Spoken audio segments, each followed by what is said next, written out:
Start on time. Yep. Good morning. Good morning. Is it the meeting being recorded? Yes. Okay, excellent. Thank you, Stephen. Introductions and agenda review. All right. Introductions. Let's see. Tammy, do you want to start? Sure. Hi, Tammy Beatty, CYC, and helping to wrangle this work. Frank Rokowski, Redmond City Manager. Work wrangler. Andrea Blum, City of Sisters Counselor. Chair Patty Adair, Deschutes County Commissioner. Megan Perkins, Ben City Councilor. Eliza Wilson, Chair of the Local Continuum of Care. Daniel Richer, Mayor of Lapine. Chuck. Oh, I'm sorry, I mean, way of enthusiastic. Linda, your community member. Captain William Bailey, Deschutes County Sheriff's Office. Karen Prosser, City of Sisters Assistant City Manager. Jean Robick, CYC, Housing and Homelessness. Chris Ogren, Houseless Response Analyst with the Coordinated Houseless Response Office.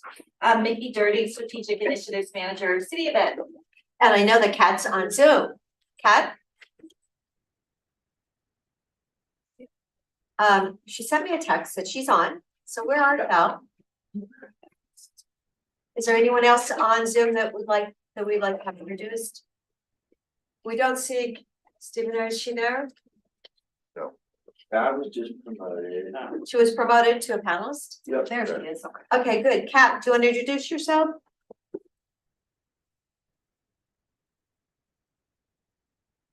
Unmute.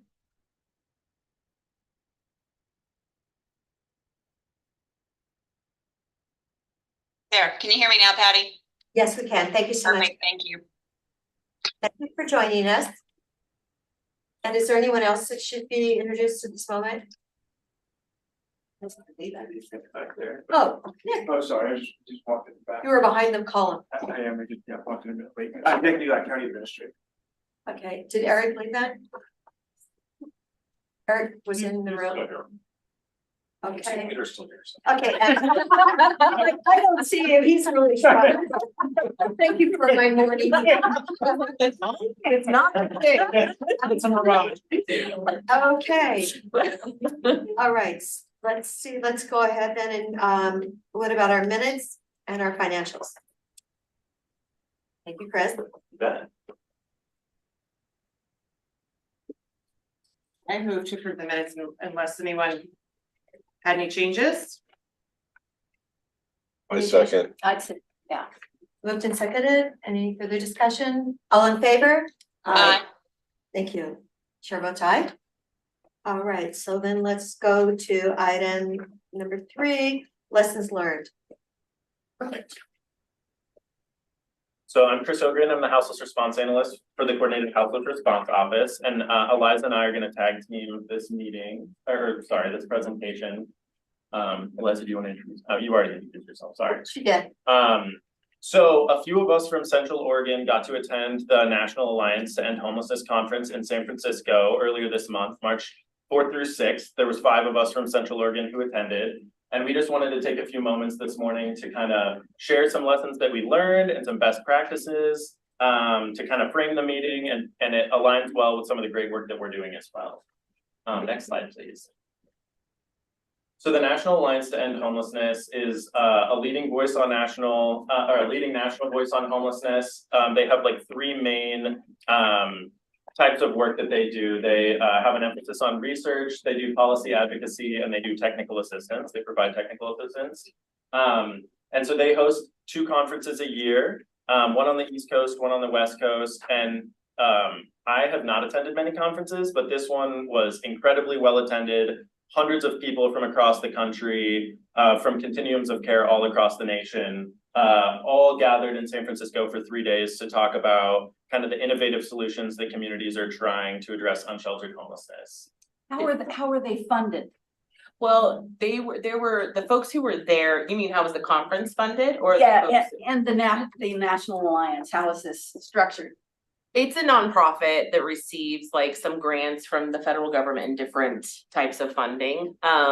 And I think they do a lot of work around technical assistance and providing like kind of basic best practices for continuums of care and other agencies across the nation. I think there were 1,200 people in attendance, and we were actually waitlisted. So there were we thought we weren't gonna be able to attend it kind of until the last minute, because so many people go, I mean, this conference, the wait list like fills up within like the first day, I think they said. So the next conference in DC in July, I think, is gonna be 2,000 people that they're gonna allow to attend, because it's such a great conference.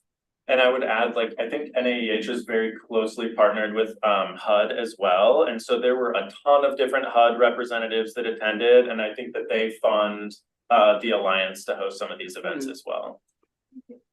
Yeah, you bet. Next slide, please. And so we attended sessions throughout the 3 days, like full day events. And I'm not gonna go over every single session we attended. But there were some really great presentations and some major themes and lessons learned that like we as a team from Central Oregon took away that I just wanted to highlight. So I'm gonna go down the line here. So collaboration, there was a fantastic presentation from researchers at UCLA that talked about outcomes when pairing outreach teams and public agencies when interacting with encampments. And so they had like a really data-driven conversation about outcomes when like law enforcement interacts with encampments on their own versus when they're partnered with providers that go out that have some rapport. And it sounds like the outcomes are substantially better. We heard a lot of great continuums of care talking about the work that they're doing, and a big theme among that of those that were so successful was local governments buying in and supporting the established homeless response system. We learned the benefits of incorporating people with lived experience in decision-making processes and how that leads to improved outcomes in program design. We learned about the benefits of housing first, and that communities that have expanded available housing and that quickly move people into those units see decreases in the number of people experiencing homelessness almost immediately. And then I think something that we all know, but is worth reminding folks that solving homelessness is resource intensive. It takes a lot of time, money, and people to do it. Something that we kept talking about while we were there is like a lot of this work that we were hearing about are things that we're starting to do locally. And that was really reassuring. Even the thing with collaboration between outreach providers and public agencies, the public partner roundtable had just talked about that like a couple weeks before about how we're going to integrate the outreach committee that the Homeless Leadership Coalition runs and the public partner agencies in a meeting that they used to have with outreach providers. So bringing that in and having it be one meeting to really like increase that interaction between the different groups. And that was these themes were so, it was really great to see that we're kind of going towards that. And I think really like hearing about those like big examples of how like, wow, they really reduced homelessness in that area and that it was housing was a big, obviously. And I think what was really exciting about this is like so often, at least my experience with like TA or like technical assistance or, some of these big kind of exciting initiatives is just like, you can do it, trust us, you can do it, it's been done other places. And this was not designed that way. It was, the folks that are doing the work and that are finding success are out there telling us what they've done and how it's worked, which was really powerful. There was also a big discussion, which we've talked about even in this group, about transparency with data.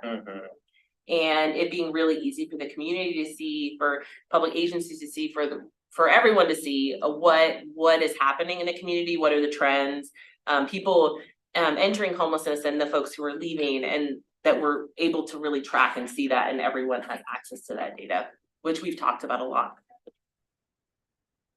Would you go to the next slide, please? Thank you. And so I just wanted to call out a few best practices that we heard at the conference and kind of how those practices align with some of the elements in the CHRO strategic plan. So this is a little bit of a backpack here.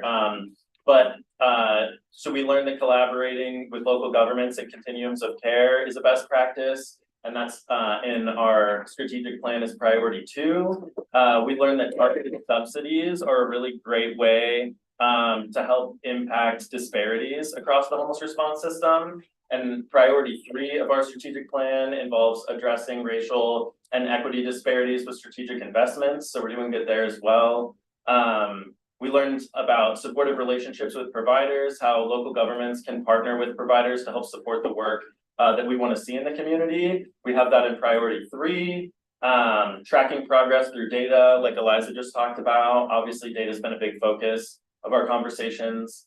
And then increasing exits to permanent housing. Oh, and that slide got carried over. Oh well. Priority 5, advocating for increased 0 to 30% AMI housing options. So this is just to say that our strategic plan is rooted in a lot of upcoming best practices, which is great to see. Are there any other questions about the conference or anything we learned? So is everybody in the same boat? There are a lot of people in the same boat. I think where we're seeing, like, what we were kind of seeing a lot is like the folks who are doing better, who are making strides and changes, are really investing in these things, right? Like in the continuum of care and the success of that, in housing, and that like 0 to 30% range. Someone said something in one of the big sessions. It was like during a recession, a lot of times people reduce the building of housing, right? Because we don't have money to do that. And he was like, but we need to build more low-income housing when there's a recession. Where the money comes from, I don't know. He didn't expand on that, but you know, so because then we see then after when people are struggling with money that there's more people experiencing homelessness. So that was, it all makes sense. But so when we're seeing like communities do better and they're reducing folks entering into the homelessness system, these major themes were in place. Did they share, because housing for 0 to 30 is really, really, really tough. Did they share like innovative ways other communities are doing that, and or transitional housing opportunities, or? I think, Housing bond, right? yeah, a lot of fundraising from local governments. Honestly, it seemed like the communities that have had like public support for some of these options and have been able to really ramp up investments have been seeing better outcomes. Like we heard a presentation from a community, I think in Minnesota, that was talking about how through the pandemic, like they had all these like camps that started popping up, and like really homelessness, unsheltered homelessness really like exploded for them. And they, it seemed like early on raised some funding and just freed up some housing units, whether it was developing them or leasing them. And we're just moving folks straight from like camping settings right into housing units and then serving them there. And obviously we're not Minnesota, but I do think that it takes resources, it takes dedicated resources to solve the problem. Are people using? So Chris, this is Counselor Zwicker. What was their suggestion for ongoing funding of these resources? I mean, I see a lot of one-time money going to create and establish these housing units, but after that, what are we doing to have long-term funding? Because it can't be constantly propped up by government expenditures. Yeah, in the presentations that we saw, like housing bonds were a big emphasis of a way to create a new funding stream to support operations like this, given that, you know, many local governments don't have like necessarily a homelessness line item in their budgets at this time.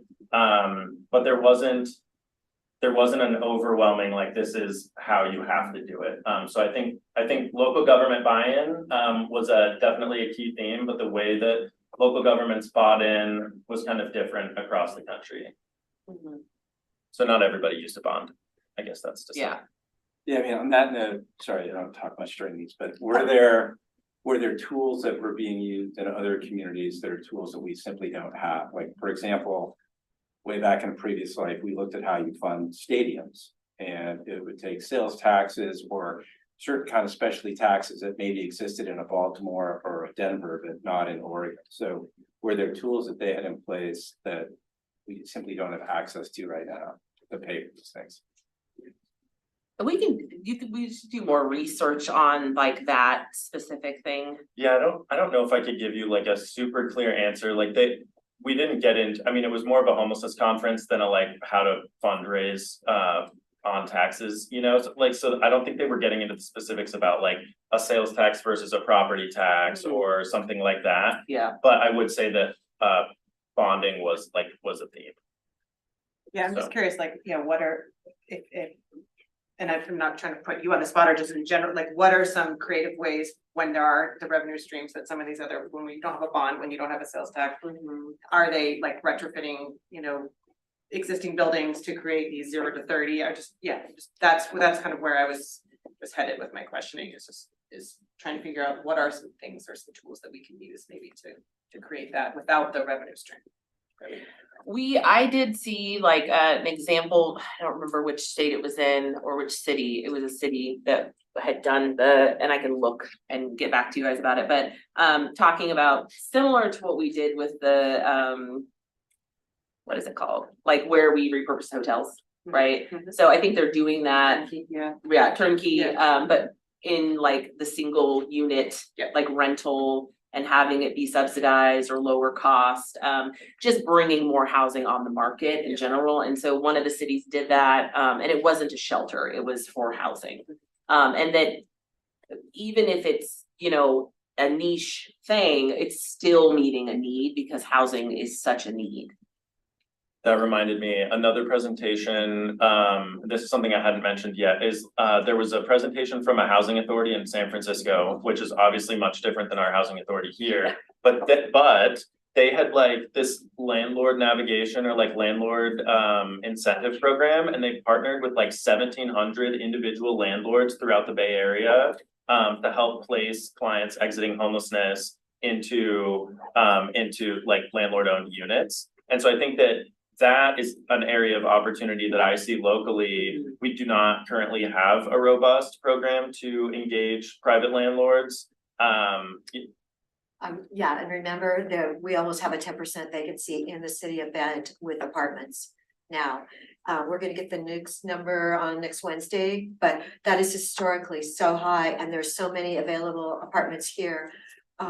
I brought it up quite a while ago. We've been looking at December for like 5 months, how bad it is. You did, and I did want to offer that I followed up with staff followed up with the person I think that issued that report, like through Coldwell Realty, I think, and that 10% rate is just for newly developed units. It's not for all units in Bend. But I mean, I talked to somebody who lives in an old apartment building and they have all kinds of units in that apartment building. There's like 80 in a building, maybe 32 in a building. And they've got tons of vacancies and this is an old, so I'm just saying, we need to reach out to those people and I'm told, okay, as Kat said, they don't have the credit, they don't have this, you know, what landlord is gonna wanna take them, but we've got to make some kind of arrangements. And so something Take that the Assurance Yeah. for them. Yeah, And so something, that's fantastic point and leads me up to another great point I wanted to make, which is another big takeaway with like incentives for is creating incentives for creating the outcomes we want to see. And so that same housing authority had talked about how there's some flexible funding through like certain types of vouchers. I think the HUD VASH voucher, which is specific to veterans, and I'm not an expert on, but they're able to front load kind of like an incentive payment for some landlords that can be used to help mitigate like damage or missed payments or whatever. And that's Cobo already does that in Bend. They Yep. have 26. So Chris, oh, sorry, Patty, go ahead. No, I was just gonna say Cobo already has 26 apartments and I'd love to find some more apartments for their program Yep. for veterans. We've had 30 veterans, move on from the Veterans Village, which has been incredibly successful. But if they could get more than 26, because we do have, 17,000 veterans in this county? And so my understanding is that Covo uses those exact vouchers, the VASH ones, to be able to set up that program. And what would be really awesome, what the Housing Authority in San Francisco was talking about, is trying to replicate that for other populations that we want to see housed, not just veterans. Because it seems like that incentive payment has been really helpful for private landlords. Kat, go ahead. I think my concern is going back to the VASH and the HUD vouchers. They're still based on rental amounts that are federally set and don't necessarily mimic what's in this area. So now we've got a twofold issue. We have to get vouchers that work for a housing product we don't have because we don't have that price point. Did they have any suggestions or ideology as to how to work with our federal marketplace to understand that each market and locality is different in terms of rental amounts and what it costs for each family to live there?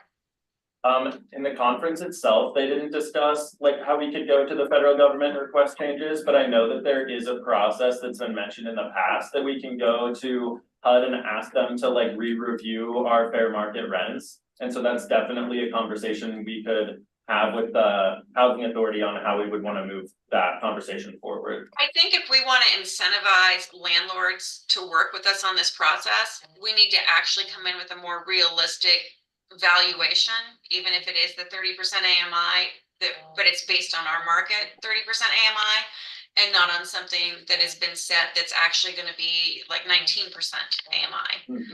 Because that's a lot harder to incentivize. So it's a twofold problem. I think we need to investigate at both ends.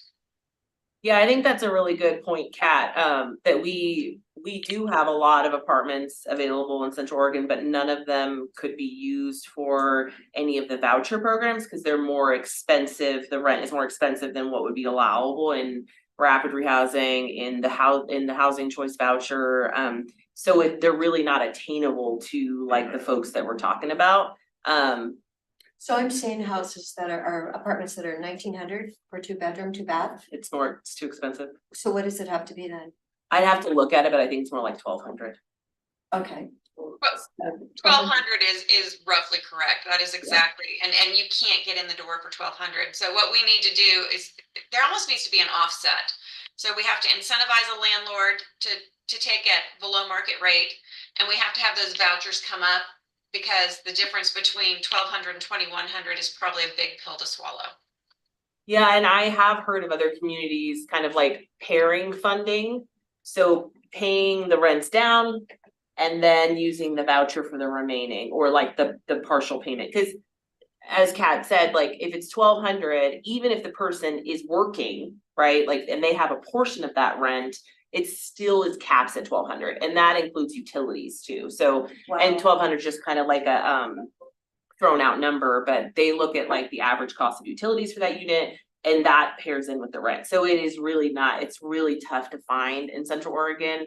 And you can't pair. So if we have an already subsidized unit that's subsidized by like federal funds, you also can't, and it's like Housing Works has some of those, you also can't use like a voucher on that unit because it's already subsidized. So there's a lot of weird nuances with it that really make it complicated for not just us who work with folks to get housing, but the folks who are trying to access housing. But so I've seen that work in some communities, but your discussion or what you brought up about master leasing.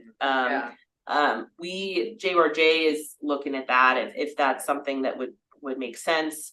We don't have a local nonprofit or, program locally where, the organization has the lease and they support the person, but really that allows folks who really maybe wouldn't qualify otherwise to get in.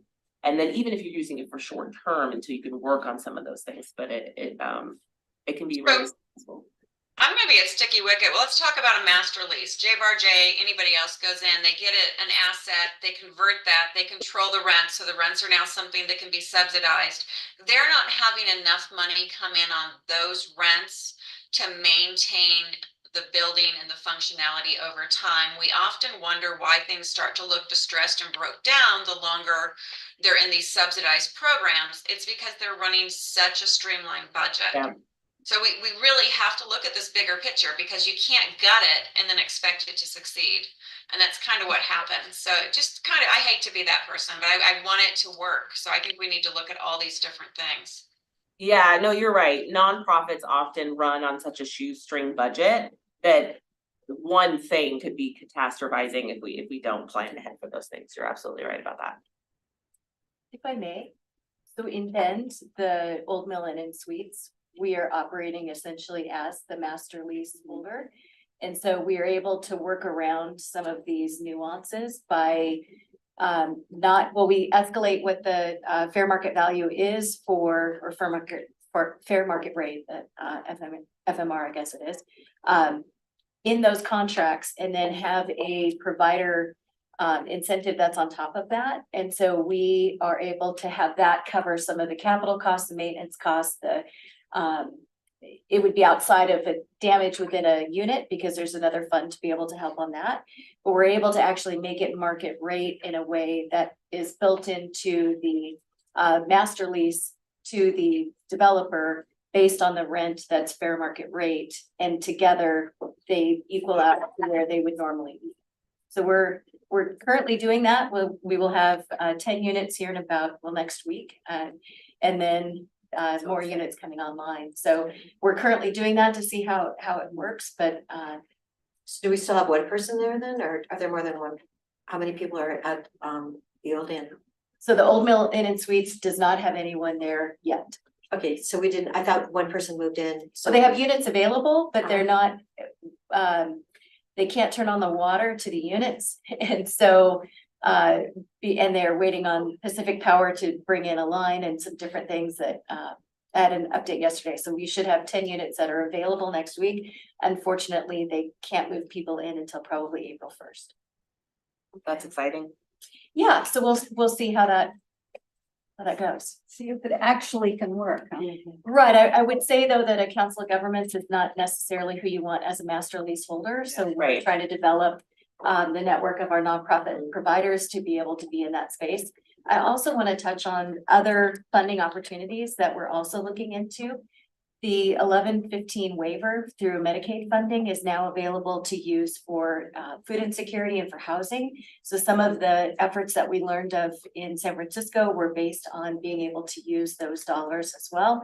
In addition to leveraging resources and end of life care with hospice, hospital systems. So the Central Oregon Health Council, which is our CCO, is also part of the MAC group, which is looking at ways in which we invest dollars in a more sustainable way, using some of the CCO funding that comes in through the federal government. Thank you. Uh-huh. I noticed on our timeline, thank you, Gwen, for joining us, by the way. So Chris, is there anything else? I just wanted to ask one more question if I could. Did they give any sense that the big influx of houseless people and the reasons for it have been mitigated to some degree with the economic expansion that our country's going through and that we're maybe over a hump?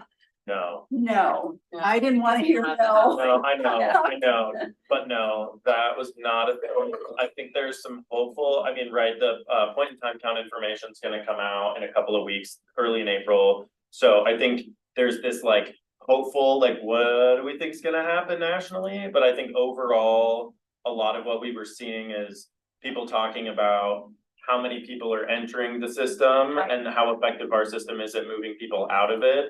And overwhelmingly showing that more people are still entering homelessness than we're able to get out at any given time. And I mean, I wouldn't say that that's consistent across the board, but I would say most communities, that's what the themes seem to be. And what do we do about that? We gotta get people out faster Housing. Or or stop them from going in, Yeah. right? Yeah. Well, I just want to give a teeny quick report from Safe Parking in Redmond. Actually had a complete analysis of their program for last year. They were 85% successful on getting people to housing, 96 people for the year, and he's expanding that program. So Rick Russell actually is doing a great job, and I really appreciate what he's doing in our community. Yeah, So that's amazing. yeah, no, he goes like, okay, Patty, if it's an older disabled man, he goes, they're gonna wait forever to ever find housing. It's not gonna happen. But for those people that I can help, he does actually, he has an incredible team and they get the job done. So thank you, Rick. Kudos to him. I think the hardest thing about this is you have successes. People Mhm. are exiting homelessness, but people are also entering Yes. homelessness. Yeah. And so it doesn't seem like you're making any progress, Yeah. but we are successfully getting people into stable housing. Yes. And we So are I getting think that's the better. hardest thing to Yes. understand, Can we- I think, about this whole thing. Can we go to item number 4 now? If we keep us a little on time. Thank you so much. Yeah. Hi there, Mickey Durding, Strategic Initiatives Manager, City of Bend, and I'm assisting the CHRO. I'm here to request for your approval to draft the letter to the HLC. We have Eliza here, who's the chair of HLC. They own the HMIS data, Homeless Management Information Systems data. And they, back in June, you requested that we find out what would it take to get data. And at the time, they didn't have the capacity to engage with us. They came up for air recently and they said, okay, great, we're ready. Let's work together. We need some specifics. And so what we did was we put it in this memo, some ideas for data that we're going to be requesting for. I just want to make sure, is there anything that we're missing in this? And if you're okay with it, we'll go ahead and start the draft the letter. Get you to review it via email, approve it and sign it, and hopefully send it out to HLC before the end of next week. And then you don't have to decide now what you need to add, but maybe in that email, if you're like, you think about something else, oh, can you add this? Can you remove this? That would be great. For now. So we have a week to do that. Yes, so I'll probably send it to you by Wednesday and then hopefully have you sign it by Friday, if that's okay with you. Oh, actually, you know what? I'll get it to you Tuesday so you'll have more time to review it. And then We need to let you know by next Friday. yes, please. And then for today, I just need your approval to go ahead and draft the letter and circulate that, get it approved and signed before the end of next Friday. Great. I was just wondering, are we reinventing something that's already there? What are they already doing? And would it be something that we could use without requiring them to do a bunch of changes and more work? Yeah, so that's exactly why we're going to them, is because Okay, it's data's already there, they own it. And like you said, in June, you said, we want to make sure that we're not adding to their plate, that we're actually here to support them. And so when we write the letter, we're asking, what is it that we could do to support you? And they might, then once they see the letter, they could come back and go, okay, we might need funding, we might need resources, technical assistance, we're not sure. So we'll find out. And what to your their question response is, thank you for asking that question. It's very thoughtful. It's not, we do not currently have a data dashboard. Okay. And all of us, including yourselves, the HLC, the community, would love to see regular data. So I think it would be a good partnership if we were able to partnership on this. Great. And I would also add, we did align, so you'll see in the memo that we have like a long-term kind of data plan request and then a shorter term. And we really tried to mirror the data request to some of the work that the Continuum is already submitting to the federal government, just looking at maybe updating it a little bit more frequently, seeing what that might take, seeing if we could, break out the information by county, because I know that the coordinated office is interested in Deschutes County data. And so seeing like what that might take as well. But I would say very much an emphasis on working alongside the HLC and neighbor impact versus like an extractive relationship where we're just asking for something and moving on. wonderful. That's the approach that we want for sure. Good. Yeah. I'm glad to hear it. And if we're doing like long-term, short-term, long-term would be the data dashboard. That takes some time and Mhm. resources. Yeah. The short term is if we could get data now also that we could include in our communication and engagement efforts as we're, releasing the RFP, the RFQ, and potentially standing up some sites for your goal of 30% of unsheltered, sheltered. Do we have a motion then from the board? I move that we move forward with this request and that you get it to us in next week so we can have a look at it and get it signed by Thursday. Friday. Friday? She's gonna get it to us by Tuesday. Is there a second? I'll second. Thank you, Kat. Any further discussion? All in favor, please say aye. Aye. Aye. And hopefully there are other organizations that you all are involved in that maybe have something unique or special or whatever that they would have an opportunity to see that we're doing this and maybe request, oh, if you're looking at it, could you add this? And so that it's become a useful tool for everybody. Absolutely. Absolutely. Yes, ma'am. Great. Thank you. Thank you. Great, thank you. Okay, so now we're at item number 5, legislative update. We should have someone on Zoom from the Oregon Housing and Community Services. Yep. There's Kat. Me,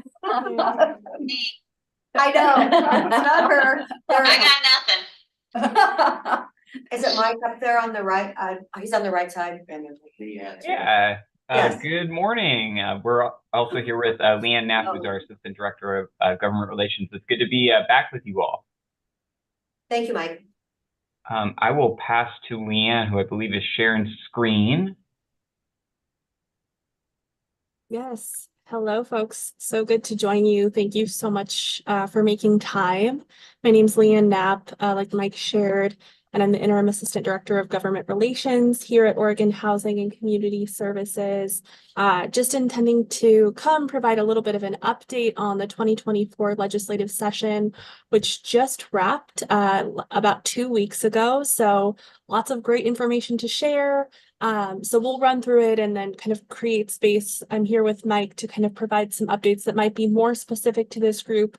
So you might find that some of this information is more helpful, some of it's less, but I think it's overall useful to know kind of what's happening across the housing landscape so that you can be tracking the breadth of that information. And I know we have quite a few experts in the room who likely wear many hats as well. So some of this might be more relevant than even I'm aware of. So I will go ahead and jump in, maybe tag in Mike for some more specific updates on some of the investments, and then we'll make time and space for questions as well. So I will go ahead. Of course, all of this information is kind of being shared from an OHCS perspective, so I think that'll come through, but hopefully it's useful nonetheless. Proud to share that going into the session, OHCS brought forward a number of legislative requests and had some key priorities. And all of those were able to be moved forward throughout the legislative session. We were there for a rapid fire 31 days. We were in the midst of the short session. So state budgets weren't being passed, but there were quite a few investments, quite a few policy changes that took place during that time. And overall, OHCS is coming away with over $212 million in investments coming to our agency that will be then working to get back out into community and to our partners who are doing this really critical work. So also just want to share a big thank you. None of this is possible without our partners, without the folks on the ground doing the work. I think you'll find as we go through the investments that many of these are really a continuation of the work that's been happening and really a vote of confidence in OHCS and in our partners, in our ability to serve community, to move folks out of homelessness, to prevent homelessness, to invest in housing production, all of these key and core functions of our work. And none of that is possible without all of you making that happen. So as much as it's an update from OHCS, it's really a testament to the work that is happening on the ground. So I'll first start and just kind of give you a little preview of the requests that OHCS went into the session with, came forward in partnership with Governor Kotek to request $65 million in shelter operations and services funding. Some folks may be aware OHCS received funding in the 2023 session to support some of this work. Became very clear that additional funding was needed across the state for our partners, and thus kind of informed this ask. We requested $34 million, or we requested 35, received 34 total in homelessness prevention funding with a 30% set aside for culturally specific and responsive organizations. We pursued a small change in how our Article 11 coupons that fund things like our Lyft rental, Lyft homeownership, and permanent supportive housing programs are funded to kind of better match the current pipeline of potential projects and the capacity to take those on. OHCS also brought forward a request for $39 million in rehousing funds that were actually allocated in the 2023 session and set aside. We had to bring forward our plan for what we would do with those funds, and then the legislature would release them back to us. So we brought forward our plan, and those funds were released. We also had a smaller allocation as a part of the emergency homelessness response work that the agency and our partners have been engaged in. There were some staffing allocations that were made. Positions weren't able to be filled, so we were able to kind of shift the purpose of those dollars to provide some more ongoing technical assistance for providers who are participating in that work. And then we saw 2 policy changes, one to the Housing Choice Landlord Guarantee Program. which would allow for OHCS to set the rate of reimbursement for landlords who are participating in that program in rule, as opposed to the current cap of $5,000, which was set in law. Recently, we were able to open up participation to that program to landlords participating in the emergency homelessness response effort. So we're excited about the additional flexibility there to ensure that that incentive is in place and we're able to really effectively ensure that landlords' needs are being met as they're participating in this shared work with us. And then a small change to something called the Long-Term Rental Assistance Fund, which is just an account that exists in law, and we needed a clear place to put the money, the $39 million that we requested, and do some budget magic there to ensure that funding is available past the end of the 23-25 biennium. So really just some maneuvering there to keep that, to hold on to those funds a little bit longer to ensure that they're available for community. Budget magic, that's something. I love budget match. Yeah, I like that. Magic, yes. Yes, we're fond of it over here, and as we navigate the state processes, it pops up quite a bit. So I'm grateful for our budget folks who help us make it happen behind the scenes. Really quick, I'll run through three main bills that were really the focus of housing for the 2024 session. There was a big funding bill, Senate Bill 1530. I'll talk a little bit about Governor Kotek's priority bill, Senate Bill 1537, and then I'll quickly touch on the kind of what we call the end of session bill, a laundry list of various investments that included some key changes that I referenced before. So you can see here, Senate Bill 1530, there's quite a bit of funding in this bill. Some of the priorities that I talked about, shelter operations funding and homelessness prevention dollars were included in Senate Bill 1530. OHCS also saw some additional investments, $7 million for the Urban League of Portland, specifically to fund their homelessness prevention work. We saw $5 million invested to support individual development accounts or IDAs, and then another $1 million for OHCS to work with key partners to provide grants to support tenant education for folks with expiring affordability or in manufactured home parks that are potentially up for sale. Leanne, I have a question. It's Commissioner Adair. I was at the Gloria Center a year ago when they were doing the groundbreaking. And I'm just wondering, that's actually going to be finished now, and how much money did it take from the state to do that? That's a great question. I don't have that information off the top of my head, but I'm happy to follow up with the group. Well, it was a year ago in March when I actually drove home that way because it was snowing everywhere. So it was great. I think I got to meet, what is it, Andrea Bell? Yes, well, she's really prioritized wanting to get out, see work in community, meet folks in community. So okay, so that's wonderful. That's only taken a year. So great, good news. Yes, absolutely. And then, Mike, is there anything you wanted to share here? I don't want to keep zooming ahead unless. Oh, no, this is great. I mean, I think, definitely been chatting a lot with folks from COIC, the staff, and folks from CHRO as well. Just around like the critical needs for emergency shelter. So just really appreciate the work that you all have been doing, both for the executive order as well as coordinating some really vital shelter services across your region to ensure that folks have a place to stay warm during the winters and stay cool during the summer. So we're working really hard to make sure that the additional resources are allocated and have a strong plan for implementing that. So just wanted to mention the important role that those resources are going to play, I'm sure, across the state. Absolutely. Well, I will make this slide quick. I did share these slides with Chris as well, so they're available for reference. And if there's something you're curious about, happy to dive in. But like I said, Senate Bill 1530 was a really major bill with a number of investments. All of these investments are absolutely critical. These are funds that were allocated beyond Oregon Housing and Community Services in many of our other partner agencies, OHA, DHS, the Department of Energy, the Oregon Business Development Department, department, and others. So you can see here, I'll just highlight as a major theme for the 2024 session. Housing related infrastructure was absolutely key and on the mind of course, many of our partners and many legislators as well.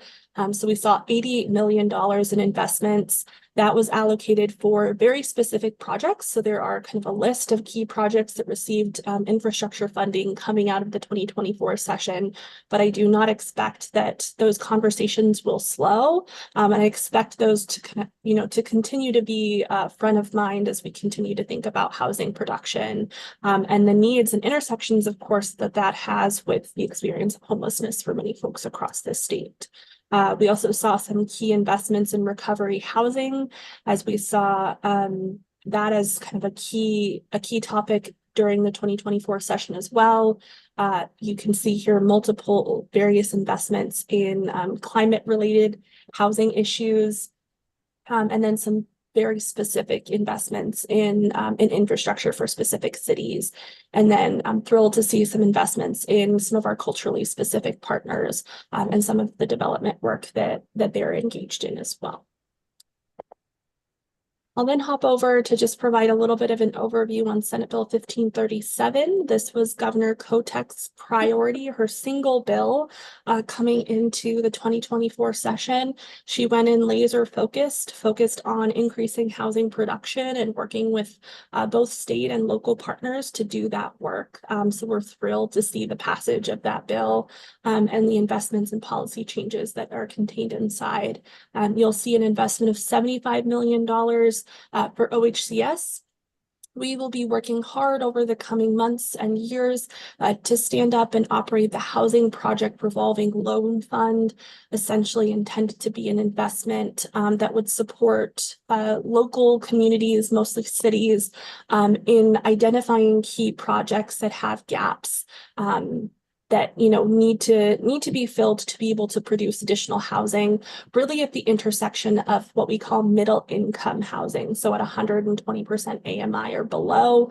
And we're really excited about that work. That will be a really strong partnership between OHCS and local communities.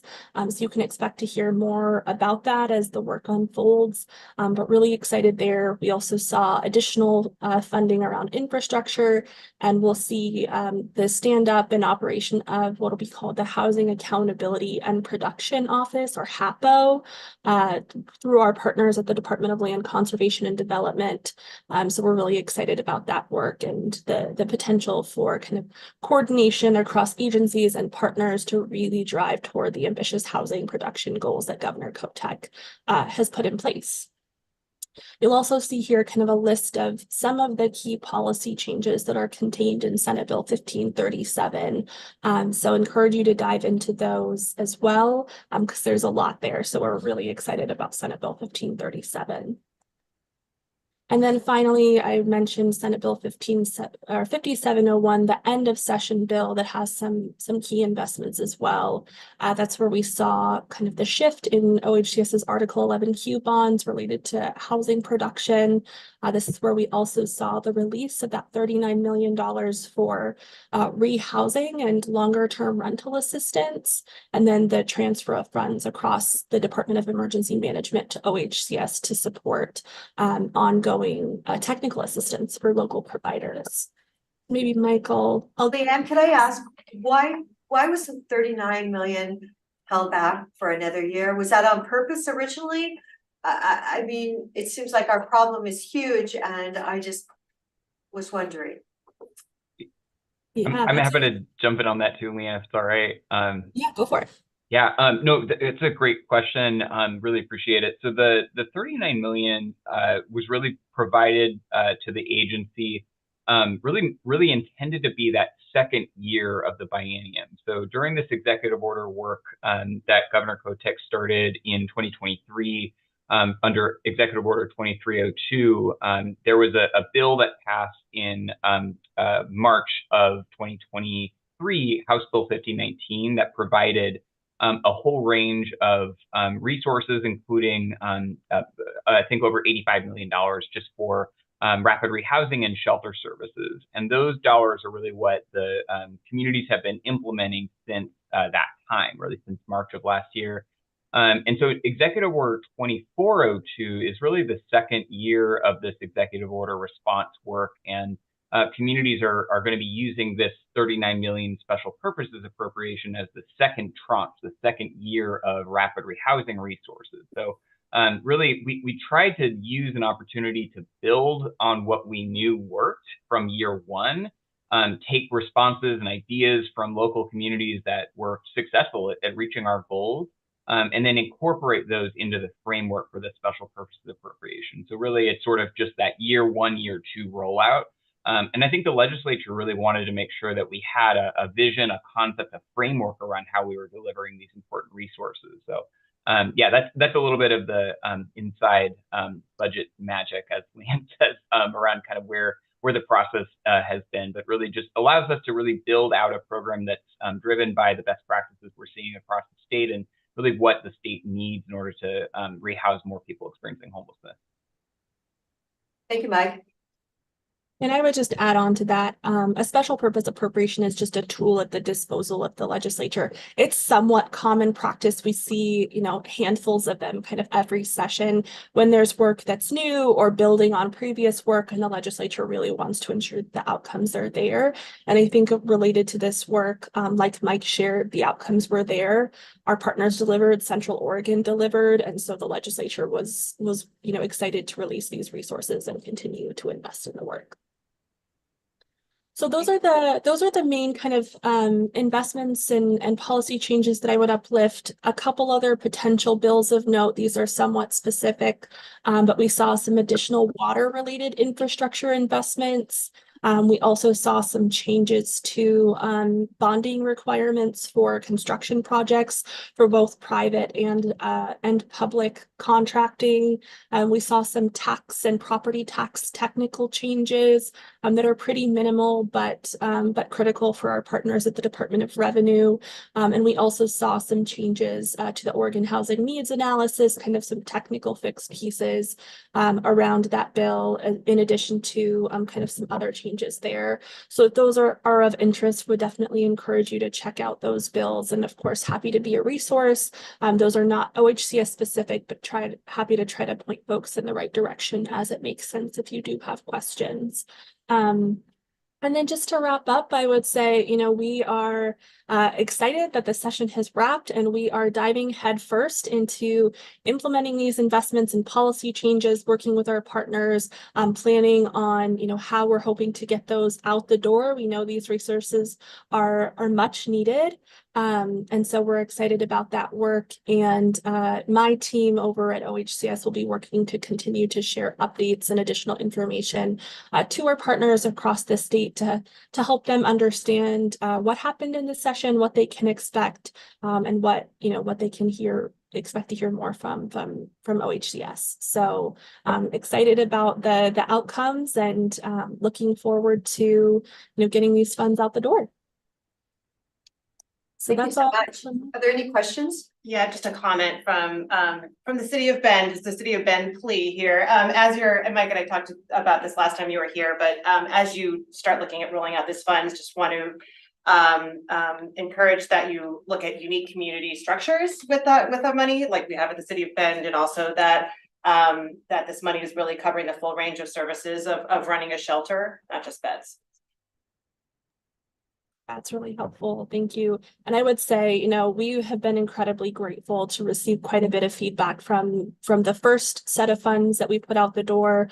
I know we've had quite a few conversations with folks at the city of Bend as well, and folks across the state. So really appreciative of the feedback. We're certainly taking all of that into account as we kind of develop a framework for deploying those resources. And, you can expect to hear more from us, but appreciate you continuing to raise those critical points.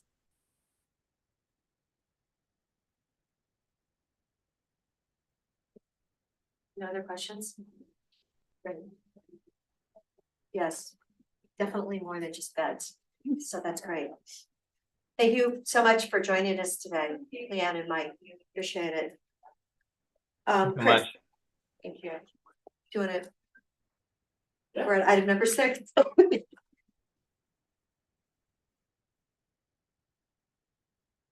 Again, Chris Ogren, Houseless Response Analyst with the Coordinated Houseless Response Office. And I'm just here to provide a few like quick updates on some of the business items that we've been working on. Not necessarily behind the scenes, but we didn't have like big agenda items for these. So I just wanted to provide some updates real quick.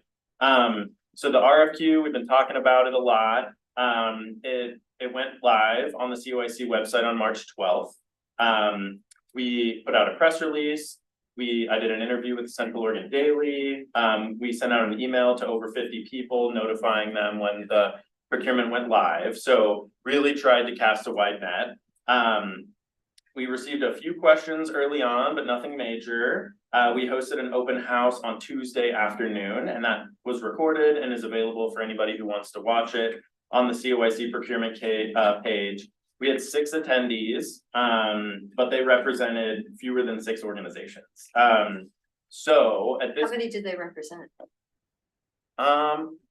that's a great question. I didn't explicitly ask people, but knowing what I know, I think 3 organizations, I would guess. So at this point, I'm feeling like the RFQ responses are just a little light. We know that time is of the essence for getting out, programs and solutions for folks that are experiencing unsheltered homelessness now.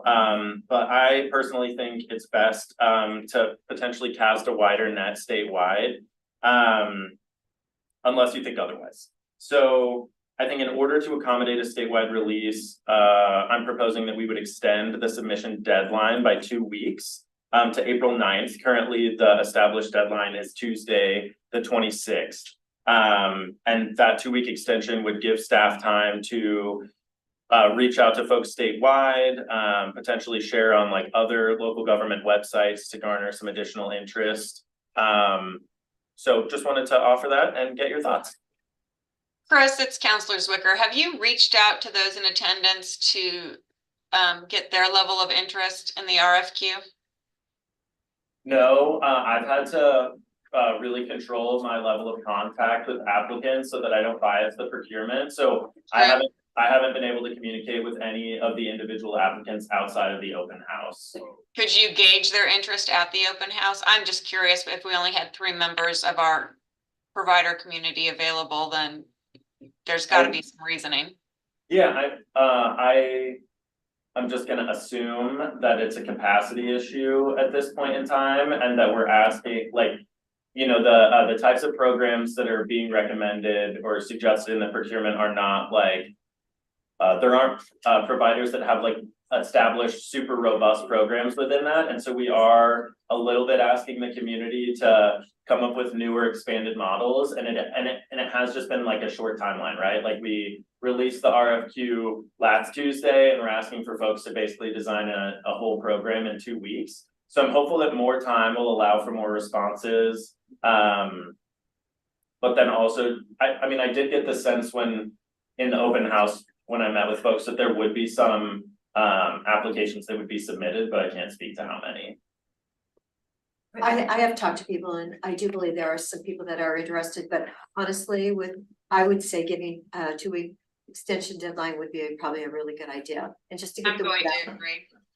I think it's great if we cast a wider net. I think we have serious capacity issues here. And as long as we keep the priority in there and say like, our priority is still for a local organization, and then I think it's totally fine. Yeah, add more points or something to the scoring. Yes. I don't think I can I don't think I can change the way like the procurement now, but I totally hear you on a preference for folks that have experience locally.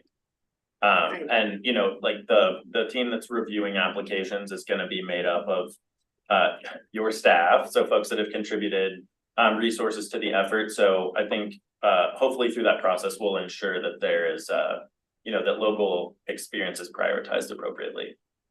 Okay, so could we actually have a vote then on the extension?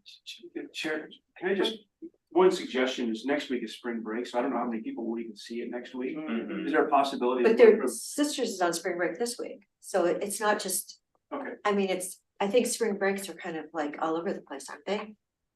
I mean, does it have to be? That's true. Yeah. Yeah, and if it's going out to the state, I have no idea what other communities' spring break schedules are. So is 3 weeks too long to extend it? I was just gonna suggest Friday, April 12th, as opposed to maybe Tuesday, April 9th, just Okay, to cast April 12th. a couple more days. Perfect. Okay, so could we have a motion then? That's a great, thank you, Move Nick. to extend the RFQ deadline to Friday, April 12th, and expand it to a statewide network. I second that. Thank you, Dan. Thank you, Megan. Any further discussion? Everyone in favor? Aye. Thank you, Kat. Thank you. Aye. Okay, and then I also wanted to provide an update about the roadshow kind of public engagement conversation that we've been having. So staff met with the respective communication leads from each community on Monday. And we shared the goals kind of laid out in December's CHRO meeting where the kind of concept of a roadshow was first discussed. And what was discussed in that meeting was hosting roadshows that talked about the state of homelessness in each individual community, that talk about what's happening on the ground, kind of the current situation, looking at gaps in services, looking at recent investments. These would also create an opportunity for providers and local government staff to present on what they've been doing. We heard also a desire for like some public education about homelessness as a whole, talking about things like high barrier versus low barrier, or different types of shelters, or how different types of programs operate. And we also heard you say that we expected this to run in tandem with the RFQ, but also additional outreach about the RFP process. So kind of two separate things there. And so we shared this with the communications leads from each community, and we talked about how we would accomplish something like this. And we talked about like how we could design a social media campaign, or how we could host open houses. And kind of the takeaways from that conversation are, staff are super eager to be involved, which is really helpful and fantastic. And they're ready to engage. Staff from each community actually expressed a preference for doing one collaborative event under the umbrella of the CHRO versus trying to do individual events in each community, which is something that we had talked about. So I just wanted to talk over that with you all. And we're gonna go back with the communications leads and continue to work with them to develop a more robust engagement plan.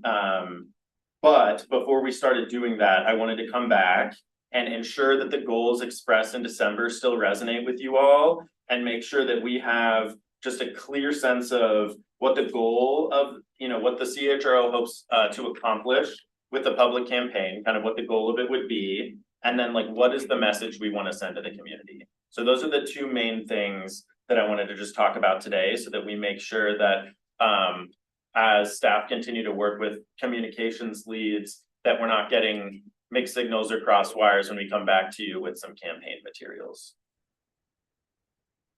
I worry personally that that is a lot to do to talk about homelessness as a whole in Deschutes County. That is a lot to cover. And I just worry that it would just be too much for one session. But I understand capacity issues as well. I struggle a little bit with it, because I think it would just, I can't even picture how it would go, who would come, where it would be. Whereas, and if it's more community based, I can picture, if that makes sense. And I will offer, like, I'm not the communications expert, so I'm definitely leaning on PIOs and other leads for kind of their experience and expertise. But I totally hear you, and that we probably don't want to have just one big long conversation and then not follow up on it again. And so maybe as far as like a campaign, we think about like a timeline and how we could, I'm not trying to make recommendations, but we can think about different ways we could prepare the community for a conversation, or like how we could direct it in a productive way. I know Deschutes County is just, I think we have a new PIO that just got hired, don't we? Sure, it would be great to have part of the Just when is she starting? Next week. Next week, okay, lucky person. At least you've got a project. And maybe it could be like 3 segments, you know, A series. a series Yeah, as I like opposed that. to. Now that would make sense to me. Yeah. You could do one big one, but yeah, like maybe one on, like the homelessness definitions and shelter types and the, one on how it looks in our community, one, just kind of, let's do a series. I like that better. That's a good idea. And if it's clearly, not that I am a decision maker in this room, but if it's clearly defined what they're going to be about, then people know what they should attend. And I wonder, like, do you have any thoughts on how we could, or preferences on how we could set up these events to be productive? And I'm thinking about like, do we want to do some public education over like social media or like a article in the paper or something like that that kind of explains, what the office is or what we're trying to accomplish before we just host an event? Because, I think given conversations I've had in the community, I'm sure you've had similar ones, like people are still asking a little bit of like, so what exactly is the CHRO and what exactly do they do? And it might be helpful to get out in front of some of that first before hosting a public meeting with a bunch of people just asking that same exact question. We did one, remember, 2 years ago, and it actually was great with Chief Yeah. Krantz was with us. It was really worthwhile. It was a band event, but it definitely was, I thought incredibly well attended for having it it was at Caldera High School. So, yeah, no, I think the series is a great, cut it up a little bit, but, bring the community in. Yeah, okay, that's helpful. So, Chris, I think we also are going to want to have clarity on the goals that they're hoping to achieve. Yeah. And I think we were going to send that out and ask them, is this, no news is good news that this is still resonates as the Yep. goals. And then if there are additional things you want to have considered, then you'd give that feedback. yeah, And then the PIOs would work to create a draft plan. And then we would be able to get started based on those goals, developing either open house or that type of framework to pull the groups together. It doesn't preclude us from doing something specific in other communities that would be more focused in on the community. So if there's something that's more nuanced to just sisters, we could easily be prepping for something like that. But for this coordinated one, it would look a little different. yeah. Yeah, so I, because like this information was not included in the package, because we just had the meeting on Monday. I'm gonna follow up our meeting with an email this afternoon that lays out this conversation we just had. And is gonna give you all an opportunity to kind of look at what we talked about in December, spend some time thinking about like the message that we wanna send to the community and really the goal of the campaign. And then we'll take that and meet again with comms leads and we'll go forward from there. One of the things that I would hope would come out of this would be what information does the public want? And how they would like to get that information. And hopefully by the end of the series, we can make sure that our website updates and our dashboards and whatever have that kind of information.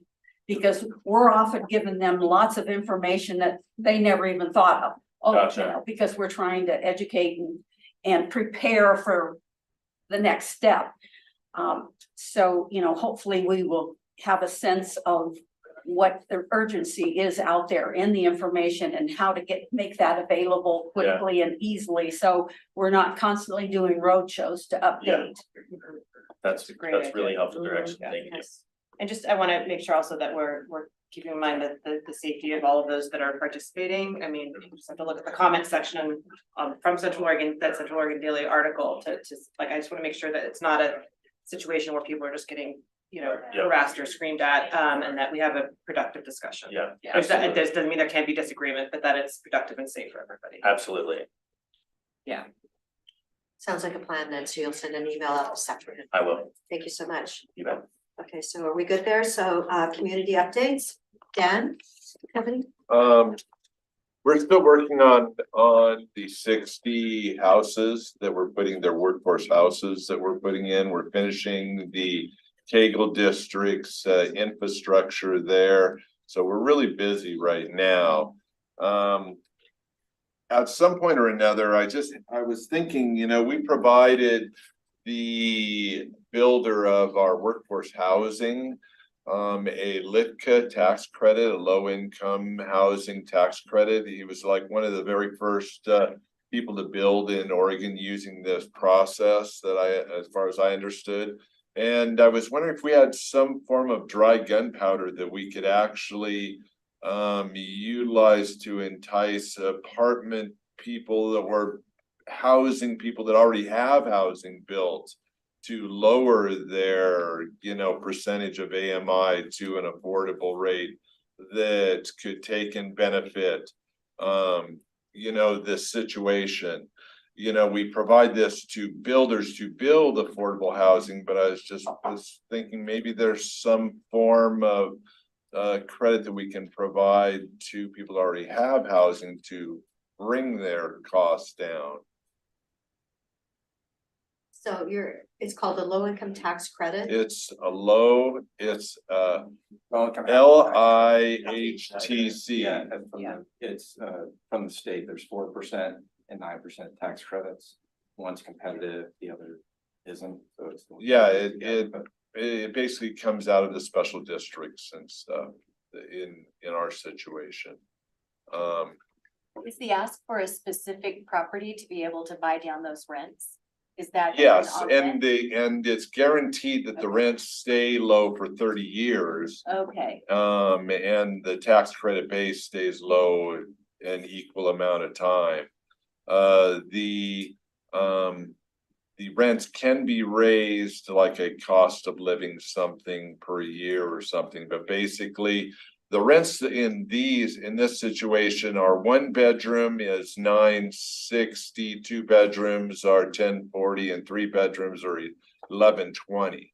that sounds already like it's near the FMR rates, which is great. Yeah. So depending on what populations they want to serve, the executive order funding that was just mentioned can augment some of that for a property. Well, that's owner. where I was saying maybe Yeah. we can entice people who already have built housing, Exactly. to lower their Yeah. rate.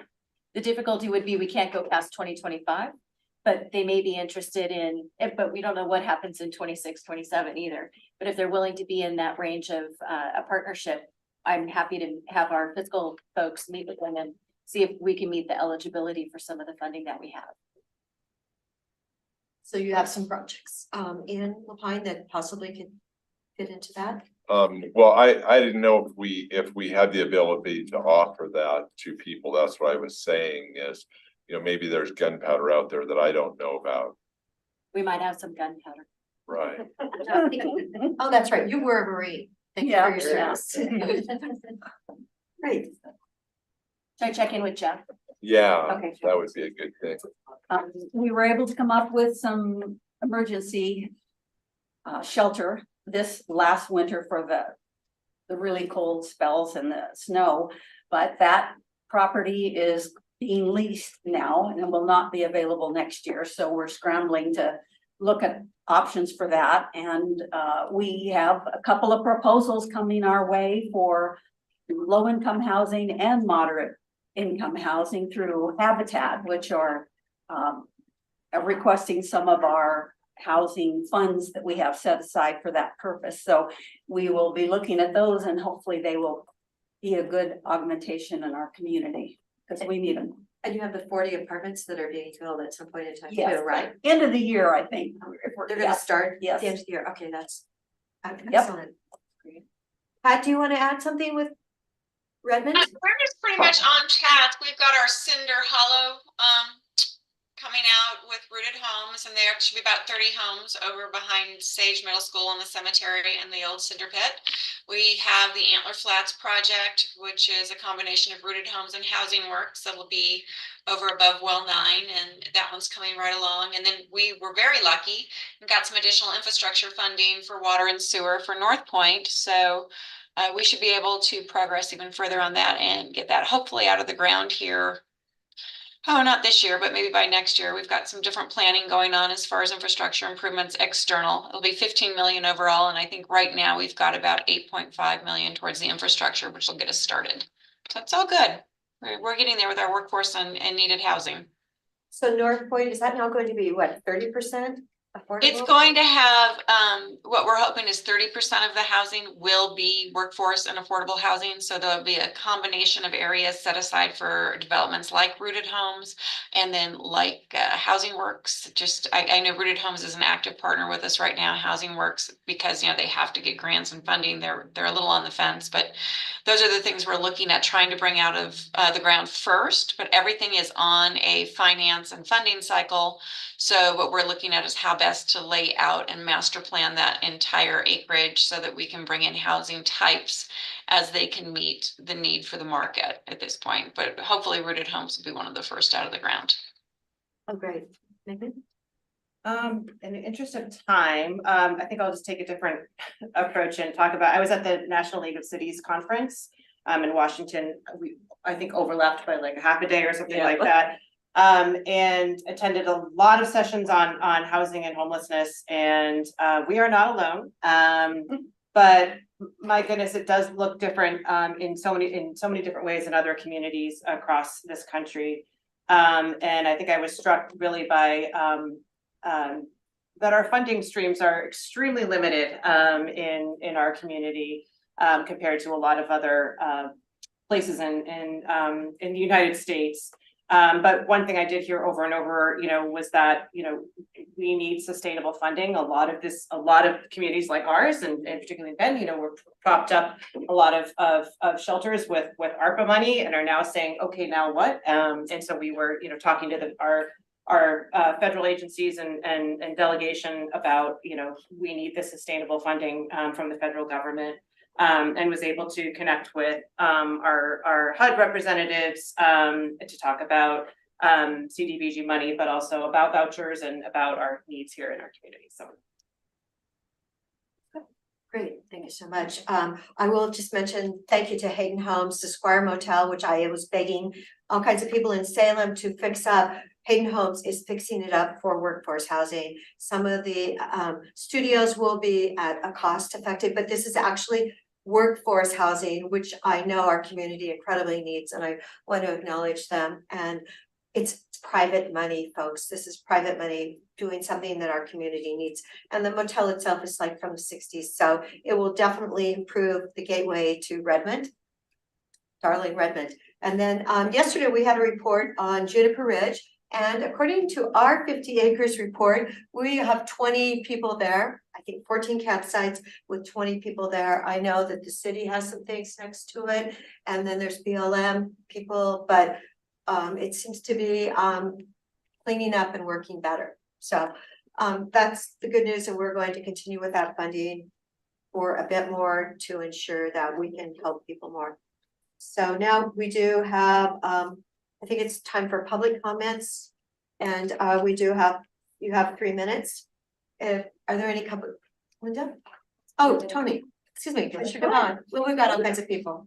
So I was gonna hand out some postcards this time. So it's springtime, the weather's getting nice, and now the smoke is coming. So I was just downstairs at a different meeting. Please hand these around, grab a couple. So prescribed burn season's coming. This is the effort to remind us that you can get notifications if you sign up for CO Fire send text, and it's on the card here. So it's just a great opportunity to get a cross section of people here right now. There's plenty of these cards available, and as I say, now that the weather turns nice, here comes some smoke, but it's good smoke when it's prescribed burn. It is good smoke. Yeah. I really would like to see goats out there. And no, they use goats all the time. But it's for all of us, you know. I'd love to see like 300 goats doing it every day. Yes. A team of goats. Yeah, we need like 300. And I know that Whitney Hale is thinking about getting a couple goats in her house. Y'all would do that. Anyway, yes. Linda? Good afternoon, everyone. I would like to express my concern over the recent closure and repurposing of the Bethlehem Inn Redmond. In 2021, Bethlehem Inn was awarded $2.7 million of state money through Project Turnkey to purchase and remodel a motel in Redmond to be used for a shelter hosting 88 beds. And then another $900,000 was also awarded by Deschutes County for further remodeling. Once open, Bethlehem Inn encountered a lack of need for this type of shelter in Redmond, along with reported staffing shortages. In October of 2023, Bethlehem Inn announced that they were closing their shelter and we eventually reopened as a rapid rehousing facility with only 30 beds. During the November 29th, 2023 MAC meeting, the committee voted to award $84,257 to Bethlehem Inn Redmond for further renovations to convert the facility to a rapid rehousing model, with the knowledge that there would be another request at a later date for funds for operating costs.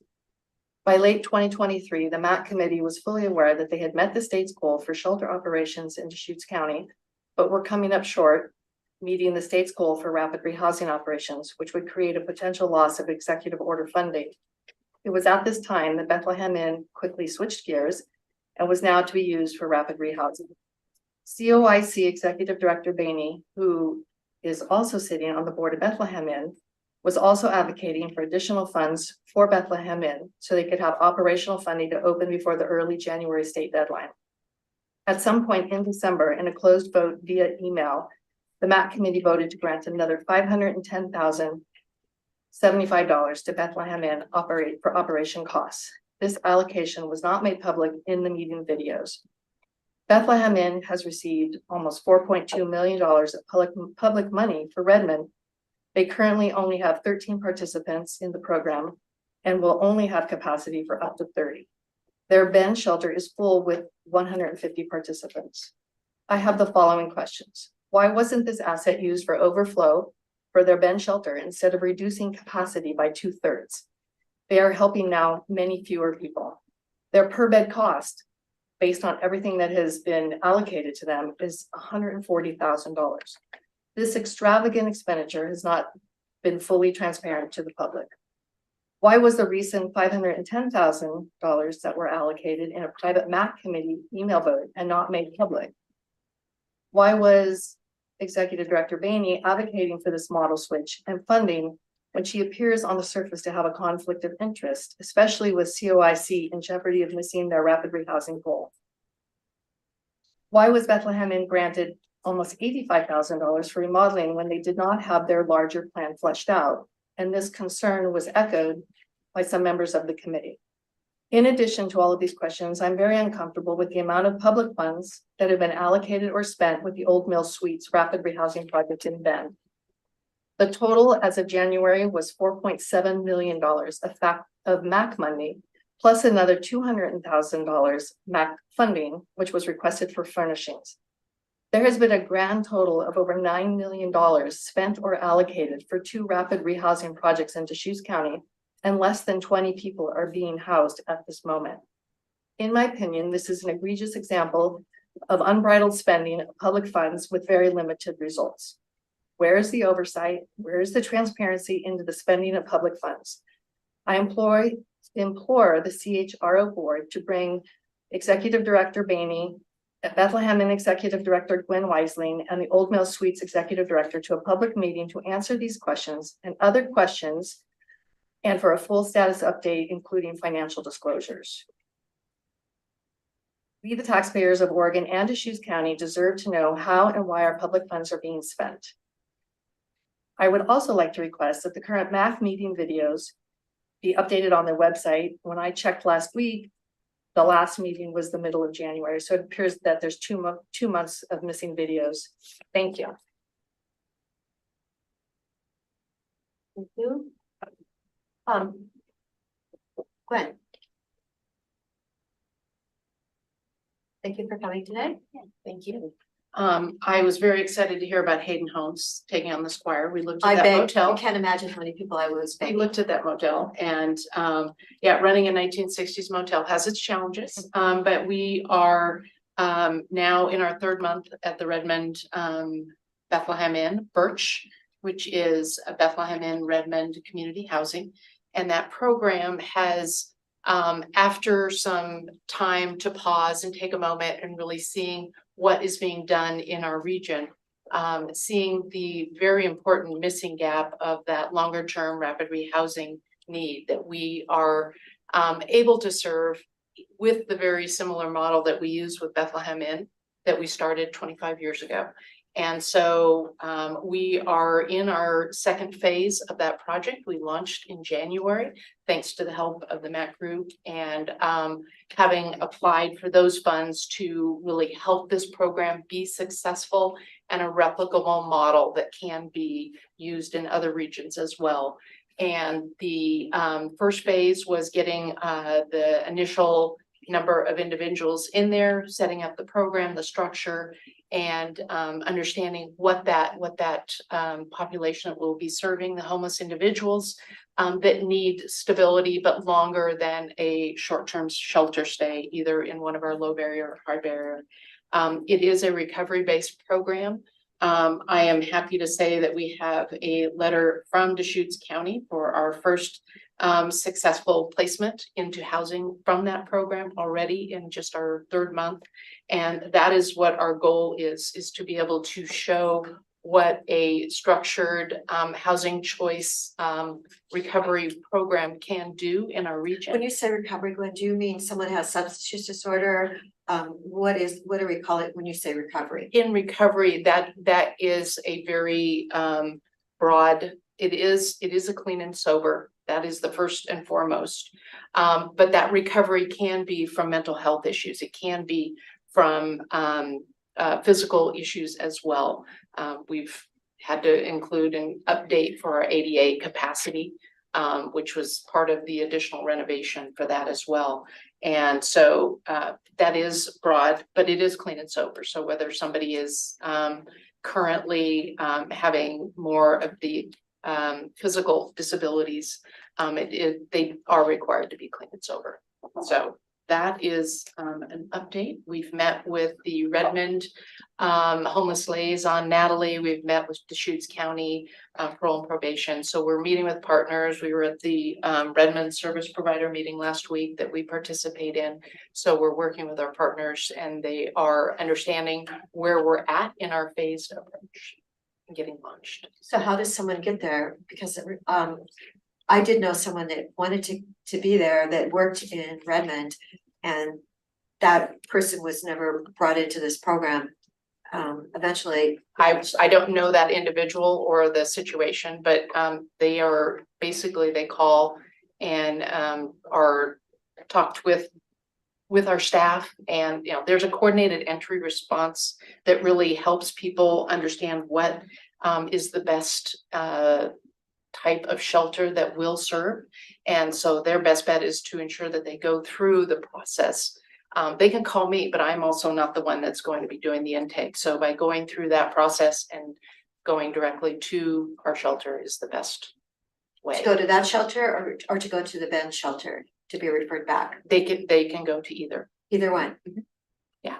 Okay, all right. And is there somebody there all the time then to talk to them? We are there 24 hours a day, and we are currently by this phase, we're in our second phase now. We'll have 20 individuals in the 21 rooms. How many rooms total? 21. 21 total. And you'll have 20 of those. So how long, Gwen, did it take for you to get those 20 individuals logged in? Because there was another lady here in Redmond who was turned away a couple of times because there was nobody there for the intake or told to go to Bend. And then when they went to Bend, they were told that those rooms weren't available. And that was probably 40 days ago. Okay, we are just in our second phase right now, and we are currently we have not opened that up right now to walk-ins. So we are working with our partner agencies at this time. So working with Natalie, the liaison with Redmond, as well as our partners there. Okay.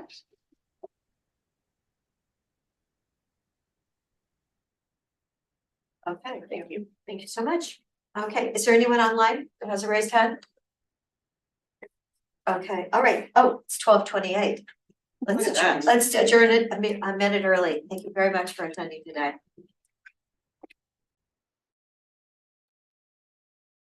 Thank you.